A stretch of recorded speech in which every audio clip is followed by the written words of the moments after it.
नमस्कार। आज हम बात करने वाले हैं प्राचीन भारत की कुछ ऐसी जबरदस्त कामयाबियों के बारे में। ऐसी उपलब्धियां जिन्हें अक्सर हम भूल जाते हैं, लेकिन जिन्होंने पूरी दुनिया का नक्शा ही बदल दिया। तो चलिए इस सफर की शुरुआत एक सवाल से करते हैं। क्या कोई सोच सकता है कि आज से 5000 साल पहले भी ऐसे शहर मौजूद थे जो आज की मॉडर्न सिटी प्लानिंग को भी मात दे सकते हैं? ये सवाल ये हमारे इतिहास की पूरी समझ पर ही एक सवालिया निशान लगा देता है ना? तो सबसे पहले बात करते हैं उस बुनियाद की जिस पर ये महान सभ्यता टिकी हुई थी। देखेंगे कि उस जमाने का समाज कैसा था और उनका शासन करने का तरीका कितना गजब का था। तो उस सवाल का जवाब है हाँ, बिल्कुल। और ये जो नंबर स्क्रीन पर है 5000, ये कोई छोटा मोटा आंकड़ा नहीं है। इतने ही साल पहले सिंधु घाटी में दुनिया के पहले, जी हाँ, पहले प्लान्ड शहर बसते थे। ये सिर्फ शहर नहीं थे भाई, ये तो इंजीनियरिंग के कमाल थे। सोचिए जरा, मोहनजोदड़ो और हड़प्पा, यहाँ की सड़कें एकदम सीधी ग्रिड पैटर्न में जैसे आज बनती हैं। ड्रेनेज सिस्टम तो इतना एडवांस था कि आज भी देखकर हैरानी होती है। और तो और मल्टी स्टोरीड घर भी थे। उस जमाने के हिसाब से तो ये एक अलग ही लेवल की इंजीनियरिंग थी।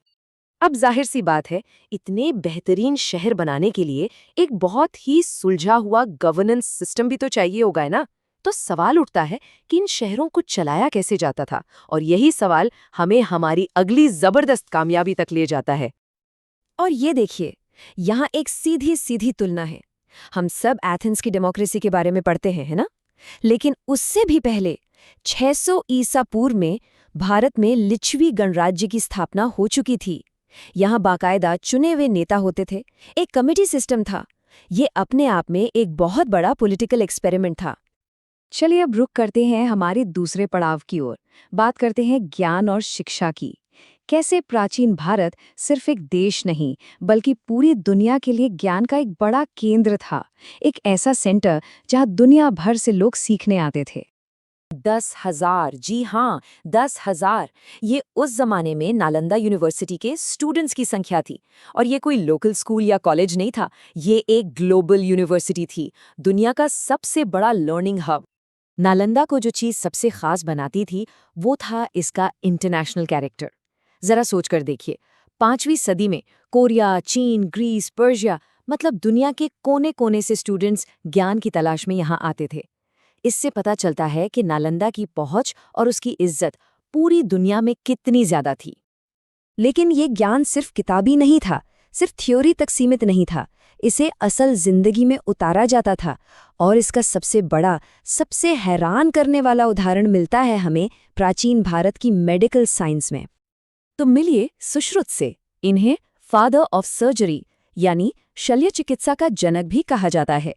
आज से लगभग 2600 साल पहले उन्होंने सुश्रुत संहिता नाम का एक ऐसा ग्रंथ लिखा जिसमें 1120 से ज्यादा बीमारियों और 300 तरह की सर्जिकल प्रक्रियाओं का जिक्र है। और ये कोई छोटी मोटी सर्जरी नहीं थी। सुश्रुत ने मोतियाबिंद की सर्जरी, प्लास्टिक सर्जरी जैसे नाक को दोबारा बनाना और टूटी हुई हड्डियों को जोड़ने जैसी मुश्किल प्रक्रियाओं के बारे में विस्तार से लिखा है। ये ऐसी तकनीकें हैं जो आज भी काफी कॉम्प्लेक्स मानी जाती हैं। अच्छा, अब आते हैं हमारे तीसरे हिस्से पर। यहाँ हम देखेंगे कि कैसे प्राचीन भारत ने साइंस और स्ट्रैटेजी में महारत हासिल की, ब्रह्मांड के रहस्यों से लेकर दिमाग के खेल तक। ये लाइन देखिए, पृथ्वी अपनी धुरी पर घूमती है। सुनने में आज ये आम बात लगती है ना? लेकिन ये क्रांतिकारी खोज की थी महान गणितज्ञ आर्यभट्ट ने, और वो भी 5वीं सदी में। अब इस बात की अहमियत समझने के लिए ये जानना जरूरी है कि ये बात उन्होंने कोपरनिकस से 1000 साल, जी हाँ, पूरे 1000 साल पहले कह दी थी। मतलब ये ज्ञान अपने वक्त से कितना कितना आगे था। और ये साइंटिफिक सोच सिर्फ एस्ट्रोनॉमी तक ही नहीं थी। 3000 साल से भी ज्यादा पुराने ग्रंथ ऋग्वेद में पूरे वाटर साइकिल का जिक्र मिलता है। भाप बनना, बादल बनना, फिर बारिश होना, सब कुछ एकदम सटीक तरीके से समझाया गया है। इससे पता चलता है कि वैज्ञानिक नजरिए की जड़ें कितनी गहरी थीं। अब साइंस से हटकर जरा स्ट्रैटेजी पर आते हैं। आज जो खेल हम शतरंज या चेस के नाम से जानते हैं, उसकी जड़ें हैं प्राचीन भारत के चतुरंग में। ये सिर्फ एक खेल नहीं था, ये युद्ध की कला का एक मॉडल था। पैदल सैनिक, घुड़सवार, हाथी, रथ, पूरी सेना, और यही खेल फिर पर्शिया गया, यूरोप गया और आज का चेस बन गया। और अब आते हैं हमारे आखिरी पड़ाव पर। यहाँ हम बात करेंगे इंजीनियरिंग के कुछ ऐसे चमत्कारों की जिन्हें देखकर आज भी यकीन करना मुश्किल होता है, और उन कुदरती खजानों की जिन्होंने दुनिया के इतिहास को एक नई दिशा दी।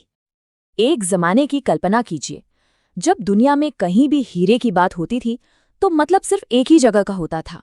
पूरे 2000 साल तक दुनिया का सबसे कीमती पत्थर सिर्फ एक ही जगह मिलता था, और वो जगह थी भारत। गोलकोंडा की खदानें, कोहे नूर, होप डायमंड, इतिहास के सबसे मशहूर हीरे यहीं से निकले थे। इसने भारत को दुनिया के नक्शे पर एक बहुत ही खास और कीमती जगह दी थी। और आखिर में इंजीनियरिंग का ये नायाब नमूना, बृहदेश्वर मंदिर।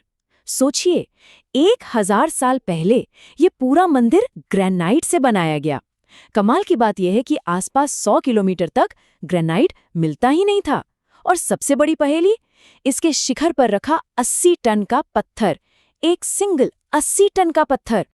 तो सवाल दिमाग में यही घूमता है, आखिर ये किया कैसे गया?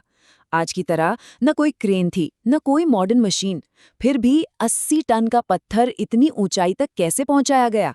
ये वाकई प्राचीन भारत की इंजीनियरिंग का एक ऐसा चमत्कार है जो आज भी बड़े बड़े इंजीनियर्स को हैरान कर देता है। तो इन सब बातों से हम क्या सीखते हैं? ये सारी उपलब्धियां सिर्फ इतिहास के पन्नों में दर्ज कुछ तथ्य नहीं है। ये वो बुनियाद हैं, वो नींव के पत्थर हैं जिन पर आज की हमारी दुनिया की बहुत सी इमारतें खड़ी हैं।